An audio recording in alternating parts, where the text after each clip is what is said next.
Salut à tous et bienvenue sur HikTrends. Aujourd'hui, je vous fais un petit tuto pour vous montrer comment j'ai transformé une robe déchirée en ce joli ensemble. Voici la robe que je vais transformer. Elle était déchirée et si vous vous demandez pourquoi, c'est à cause de mon fer à repasser. J'ai commencé par retourner mon vêtement, j'ai ensuite tracé un trait au niveau de la déchirure, ensuite j'ai épinglé mon tissu que j'ai coupé en deux et j'ai obtenu une base pour faire mon top et une base pour faire ma jupe. Et là je me suis rendu compte que ma découpe n'était pas bien droite, donc j'ai pris mon tapis de découpe et cette fois j'ai tracé une ligne droite, j'ai épinglé mon tissu et j'ai utilisé mon cutter rotatif qui est nettement plus précis. Et maintenant, un petit passage à la machine à coudre pour surfiler le tissu afin qu'il ne s'effiloche pas. Et pour un meilleur rendu, j'ai pensé à ajouter un petit ruban en dentelle, mais avant de faire le tour du top, je fais valider par monsieur. Et comme c'est validé, je colle le ruban tout le long de mon top et je passe à la machine pour le coudre et mon petit top est prêt.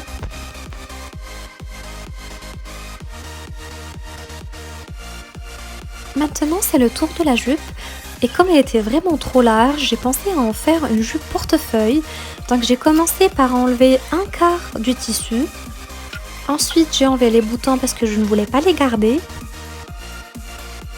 J'ai plié le haut de la jupe pour faire une petite bande, mais surtout pour vérifier sa longueur. J'ai épinglé mon tissu et j'ai tracé une ligne pour me faciliter la couture et avoir une ligne plus ou moins droite. Et comme c'est une jupe portefeuille, j'ai choisi 2 boutons.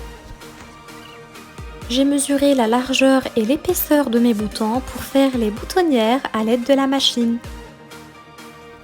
Une fois les boutons cousus, ma jupe était prête.